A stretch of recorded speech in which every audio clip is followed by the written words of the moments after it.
Hi, everyone.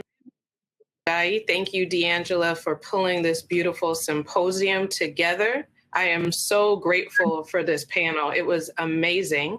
As I saw all the activity in the chat box, I know you agree. So I want to bring Monique and Kamilah back for a couple of questions.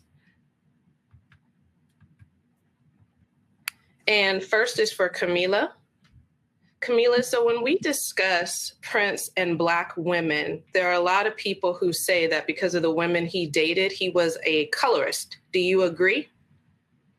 I think, I was ready for that kind of pushback because I think that is the kind of umbrella, that term that kind of is guiding a lot of, or covering a lot of it. And I think that was part of my work in this, was to really challenge that idea of how we define love, which I thank Monique so much for her presentation, because again, it was expanding and deepening and challenging the understanding and perceptions of different types of love.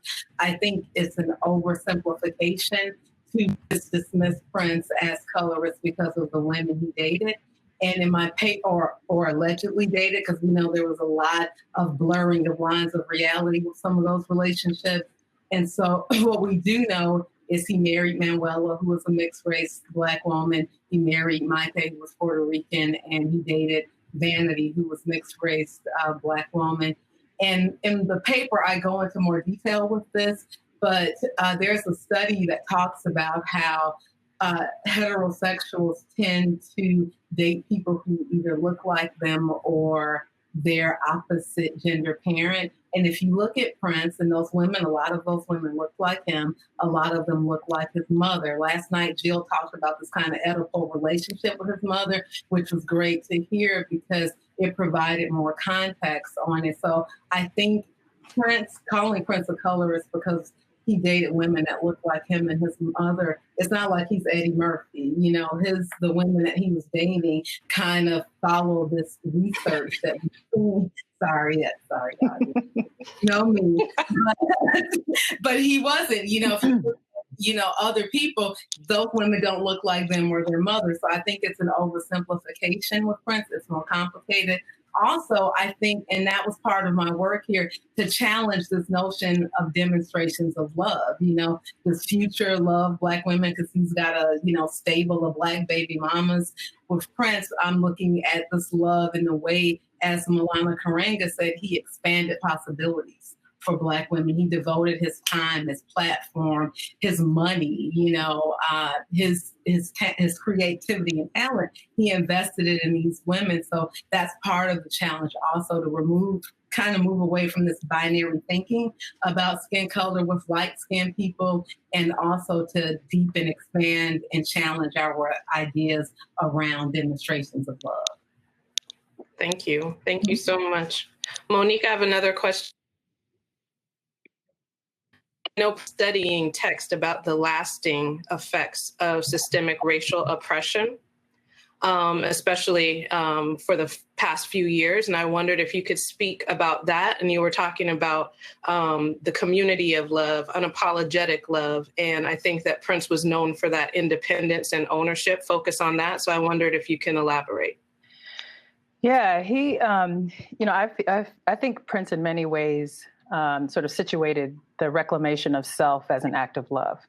And I think we watched him, and many of us participated along that journey with him in different ways. Just before his transition to be an ancestor, he was reaching out to a number of different scholars in the community, reaching out to folks like Joy DeGruy to learn more about the post-traumatic slave syndrome, to explore some of the psychological vestiges of slavery on the Black body, interested in positioning the Black body a little differently.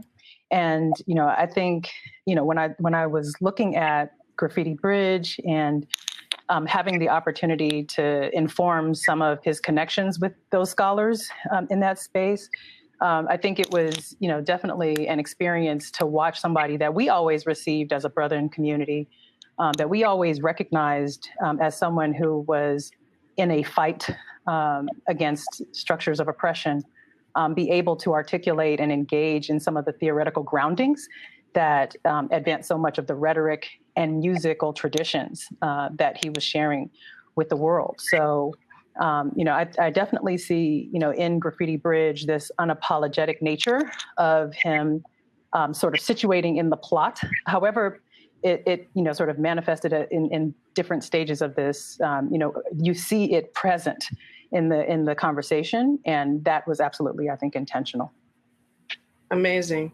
So we have Adam Sexton asking, can you ask Dr. Morris about her journey towards approaching Graffiti Bridge? Yeah. So, I shared in the presentation that at 19, I just didn't get it. And at 25, I didn't get it. 26, didn't get it.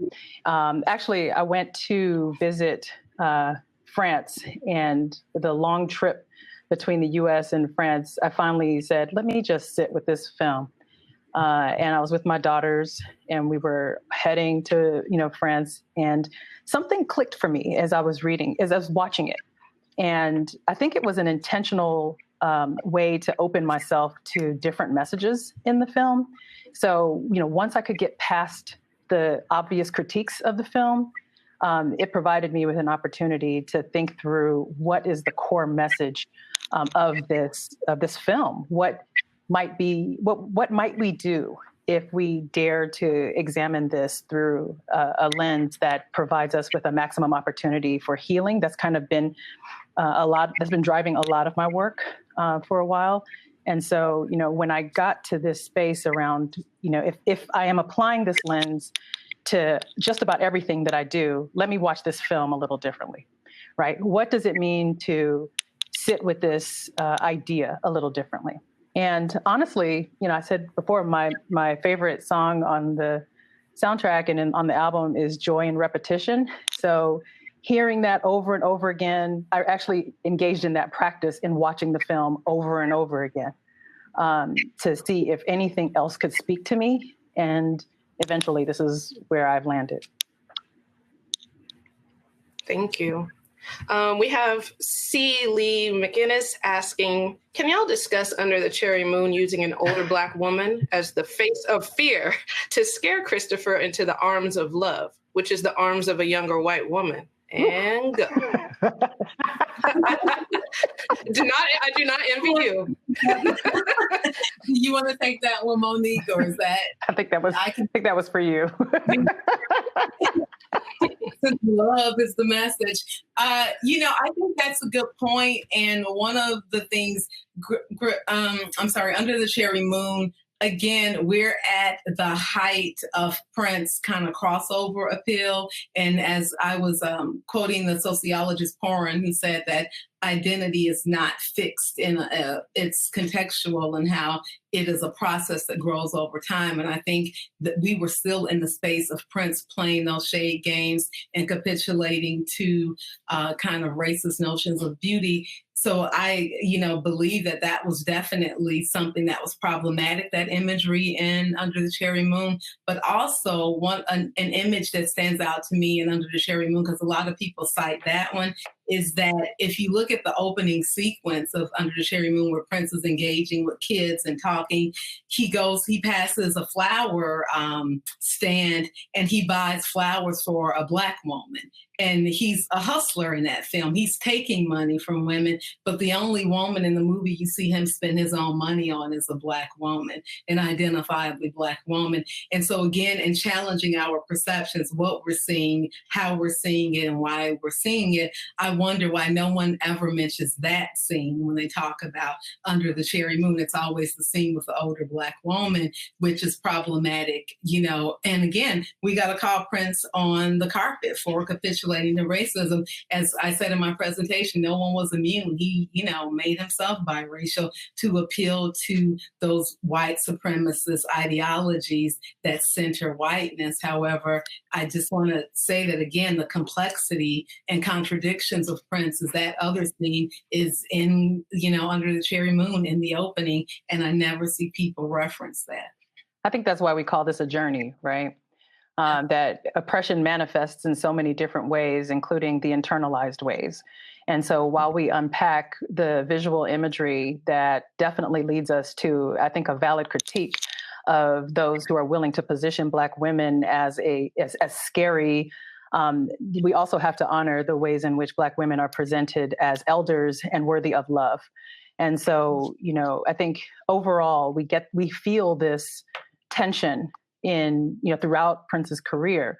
But it's one of the things that I think we feel not just with Prince, right? That this is a conversation that we're having even today when we talk about Black lives, when we say Black Lives Matter, but we ignore Black women who are harmed by police. We ignore Black trans women who are harmed in our communities and by law enforcement, that there are these ways in which we continue to have this erasure of Black women in our discourses about safety and worth that we see show up in a number of Prince's materials, but that are also a reflection of the real discourses that we're having in our communities. What she said. Yeah, that's absolutely. Absolutely. That I have a comical but a real question. How go back to the chat after you did your presentation and see that you shifted the paradigm? We're all looking at Graffiti Bridge differently. Nobody came into this thinking that we necessarily would, and you did that thing.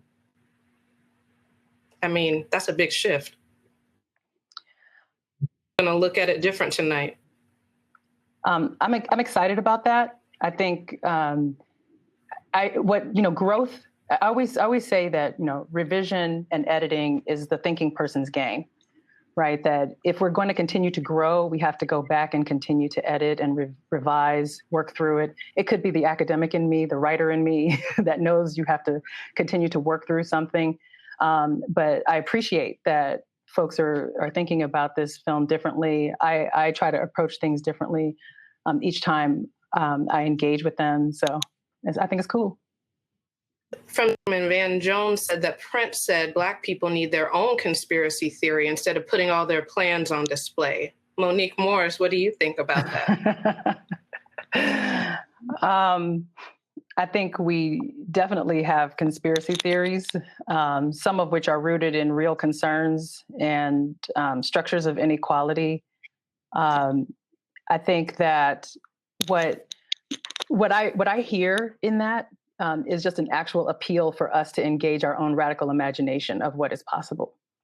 And so, as we try to develop new scenarios, as we try to create new spaces, I think there's ultimately this call for us to be active in the function of creating, not to remain reliant, not for us to continue to live from, the perceptions and creations of others, but to actively be engaged in this conversation. So, that's what I take from that.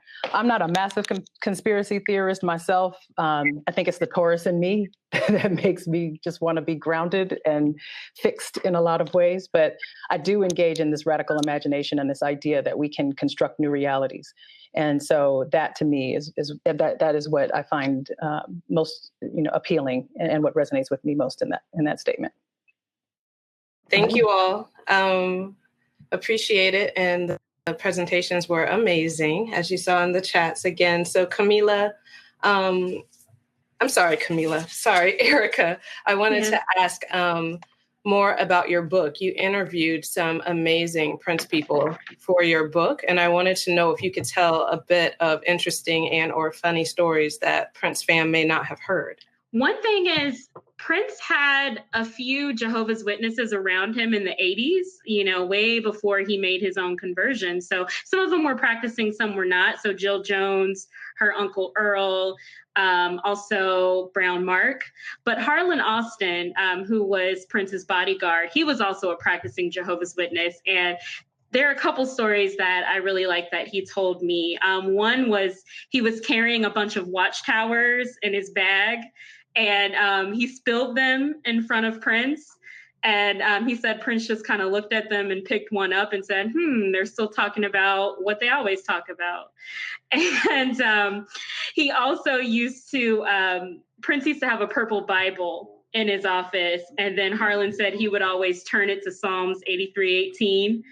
And then one day Prince was just like, who keeps turning my Bible to Psalms 83:18? And he was too scared to share why, to share that it was him rather. So it's like lots of little stories like that. And it's just such a coincidence that later, you know, Prince had his conversion, or Prince would be voicing the same things that some of the religious folks voiced in his circle before his conversion. You. Scott Woods was absolutely amazing. I hope that you saw the chat activity. Afterwards, yeah. Okay, good. Well, in response to popular demand, I wanted to know, can you bring back up that slide with Biggie 10 Commandments? There were a lot of calls for that. I'm just saying. Sure. I can actually, yeah. Yeah, give me a second. In the meantime, you mentioned that you have an art venue yourself, and I wanted to see if you had any stories about lessons that you've taken from this fictional universe to your own art venue. Yeah, actually, yeah. Pretty much everything that I kind of applied to Glam Slam, I try to do, right? I don't have to really worry about like the drinks or anything like that because I don't serve them. But I do really try to keep in mind like the diversity of the schedule. So my venue does poetry, it does music, it does dance, it does art exhibits. And I even try to mix it up within those disciplines. So yeah, to me, that's kind of what Prince did. I mean, some of it was hit or miss, but he was always striving to do that. And so I've always kind of carried him with me into that philosophy.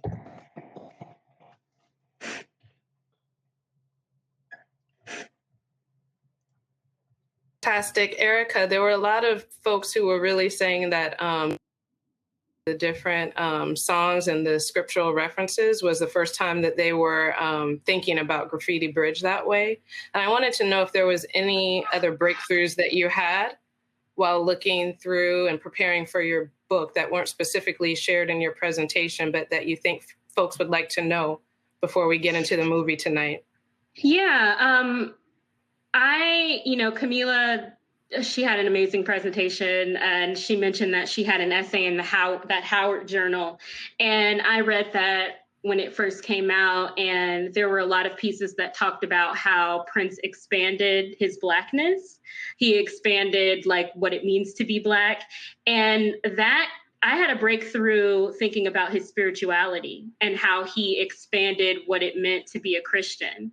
And so, in learning about all of the Eastern philosophies that he incorporated into his beliefs and into his music, like, growing up in the church, as I did, you're kind of taught that is taboo. You can't mix the two. But in thinking about the ways that Prince talked about the third eye or reincarnation and things like that, I started to view it as like, it's not a struggle against Christianity. It's more kind of an expansion. I don't know. Some people may still believe that that's blasphemous, but that was kind of a breakthrough that I had. Thank you for that. Scott, did you have that slide? I'm not sure if I'm seeing the same. Oh, there you go.